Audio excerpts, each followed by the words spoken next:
is the biggest wash day news yet. Now there is a great new Duz, finest Duz there ever was. Bigger news now when you sing, D-U-Z does everything. The new Duz brings you Road of Life.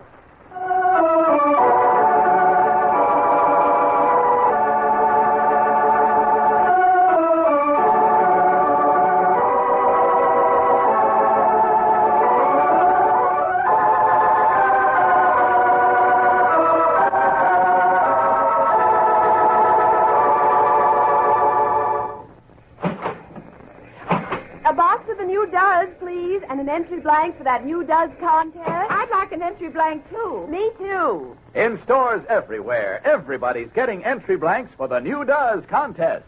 It's a $50,000 contest to introduce the new Duz. Finest Duz ever was. Believe me, Duz everything is bigger news than ever now. And listen, every week for 5 weeks, this new Duz is offering $10,000 in cash prizes. There are over 100 big money prizes each week. No wonder everybody's getting entry blanks. Each entry blank has 10 Duzzy statements, simple true or false statements. You just check which are right, which are wrong, then complete a sentence on which your entry will be judged. Entry blanks also give all rules, closing dates, everything. But the biggest help in writing a winning entry is to see what the new Duz does for your wash. Is it really that terrific? Listen, Duz, the newest of all the leading wash day package soaps, still outdoes them all. For towels, tablecloths, sheets, the new Duz gives increased whiteness, the utmost in whiteness any soap will give. And for your tough pieces, there's tremendous cleaning power. Yet for the nicest colors you wash, Duz is still the safest. It's always been safest of all the leading package soap sold for wash day, and now this new Duz goes even further. Actually gives those colors new beauty, new brilliance. So get the everything soap, the soap that leaves the others as far behind as ever. I'm getting this new Duz today. Look for that same famous red box. Ask your dealer for entry blanks in our $50,000 contest. Enter this week and every week. Keep listening to this program for more details about the new Duz. Now the new Duz invites you to listen to Road of Life.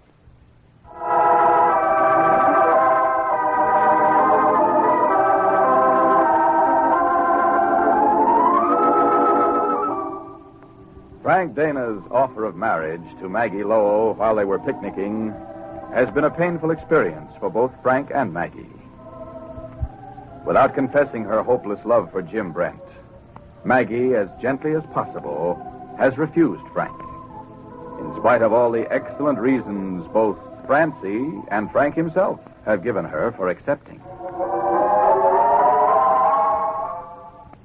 It is much later now, on the evening of the day of the picnic.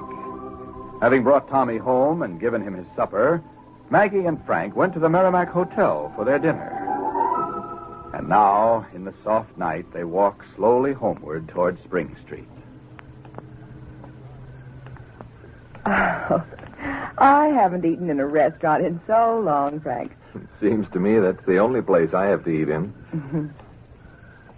You'll understand me if I say it's been a good day for me. I mean, in spite of everything. Mm-hmm. Want to stroll down to the river? It's still early. Frank. Hmm? Now, you see what an impossible person I am to be kind to. I don't want to leave Tommy with his grandmother for too long, so if you don't mind, I'd prefer to go straight home. Is that awful? But the kid's asleep. Yes, I know, but if I went down to the river with you, half my mind would be back there in the new house wondering if Tommy really is asleep. Well, just as you say, Maggie.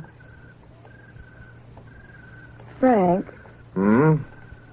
I don't want you to feel obliged to be polite to me, taking me out like tonight. You don't? I think I understand you. I think you're the kind of man who'd feel obliged to keep on being attentive, even though you knew it was a waste of time. Oh, Maggie, don't let that bother you. We all take risks in this world. You and everybody else, including yours truly. I asked, and you refused. That's life. If a guy can't take it, why, well, that's just too bad. You've let me down very easy, Maggie, and made me want you more than ever. It's funny, isn't it? May I say something? Sure, just say it. If ever I felt I could bring something with me, I'd come to you and say, I'm ready. You dear, sweet woman. Now, let's not talk anymore. Here's Spring Street. One thing more. I am going to take you out Sunday for dinner. I'll call at 5:30, and there's a place about 20 miles out from here that's No, just... Frank. No. But I want to take you. Please. Frank, do you mind? Never again? Oh, let's not say that. Well, then. All right.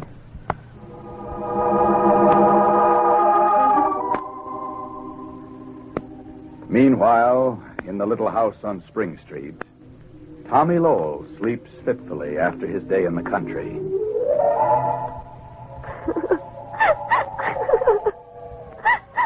I didn't mean it. No.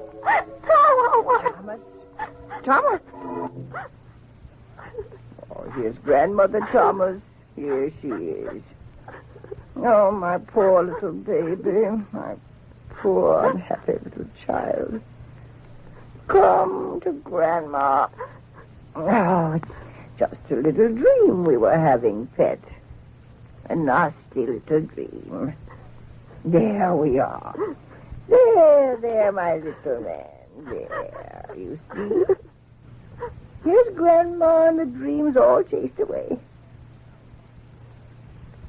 Are you awake, dear? Yes. Yes, what? Yes, Grandma. Oh, you dear boy, that's right. Were you having a bad dream? Yes. Oh. Maybe you ate something at that picnic? I lost the ball in the bushes. Oh.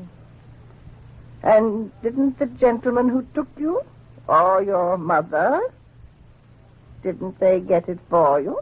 No. I got it. She threw it far. Is this what you were dreaming? No. No, Grandma. No, Grandma. She threw the ball far into the bushes? And then? Uncle Frank made me get it. In the bushes? Yes. That man, Thomas, is not your uncle. You must not call persons uncle who are not. The ball, was it thrown far away? Yes. And it wasn't easy to find, was it, my poor child? No. It took a long time, I fancy. Yes. The audacity. The brazen audacity. Are you thirsty, Thomas? No, Grandma. I'm sleepy. Well, we'll lie down again. There's a good little man. Close our eyes and go to sleep. Yes. Yes, indeed. Sleep, Thomas. Sleep while Grandma. Oh, you poor dear child. How fortunate it is you have me. While Grandma watches you. Close your eyes. Close your eyes.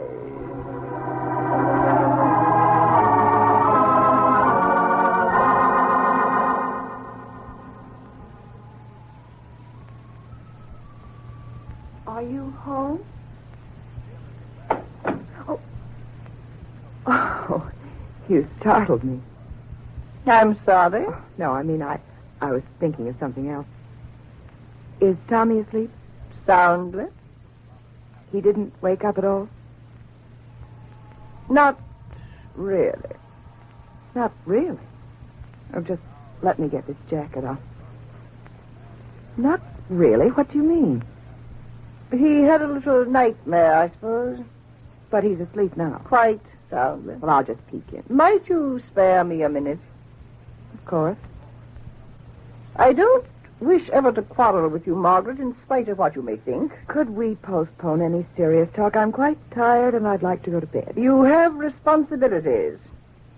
Now, what on earth does that mean? What are you driving at? Now, notice, please, it is you who are losing your temper. I am trying to discuss something calmly.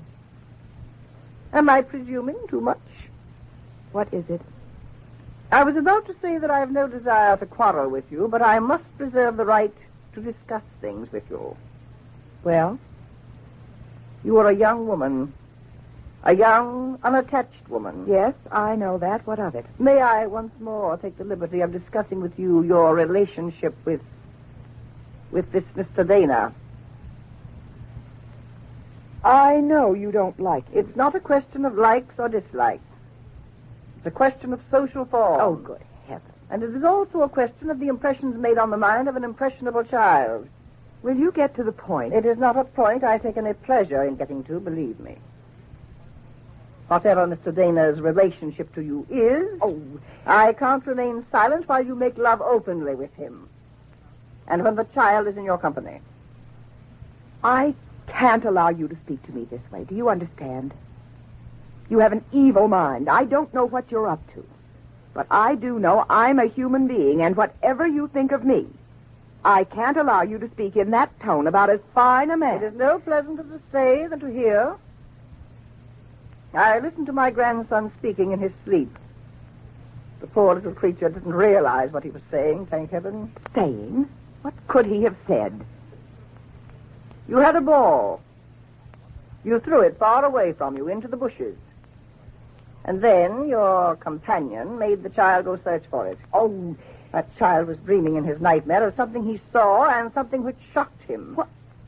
I cannot do my duty to my grandson or the foundation without trying to prevent your making a spectacle of yourself. Not only in front of others, but in front of your own son. Will you please consider seriously my request that you discontinue seeing this Mr. Dana? Mrs. Lowell, do you think you own me? Do you think you can use your power to crush me for good? Is that what you want to do? I want to make you worthy of your son. Of my grandson. No, you don't. You wish to hurt me. Hurt me as deeply as you can because you hate me. You're threatening me now. I have given advice, Margaret. And I shall not follow it. Is that clear? I shall receive Mr. Dana here on Sunday. And if you don't like it, please don't be present when he comes. And I shall go out with Mr. Dana on Sunday. No matter what you do.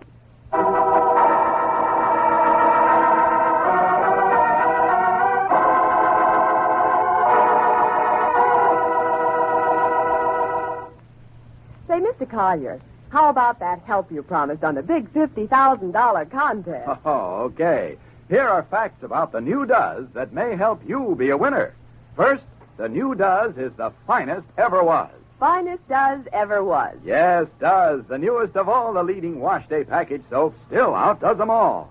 Now, Does Everything means increased whiteness for towels and linens. Increased whiteness? The utmost in whiteness any soap will give.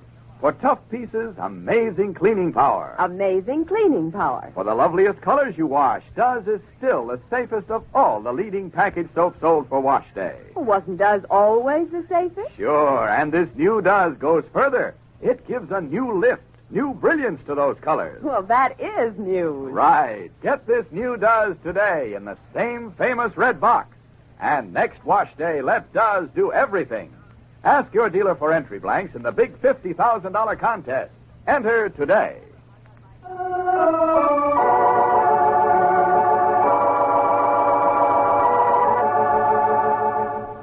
Be sure to listen Monday to another absorbing episode on Road of Life, brought to you by the new Does. Put new Does in your washing machine. D-U-Z does everything. This is Clayton Collier wishing you good day and good dozing. And reminding you to stay tuned for Joyce Jordan, M.D., which follows immediately over most of these NBC stations.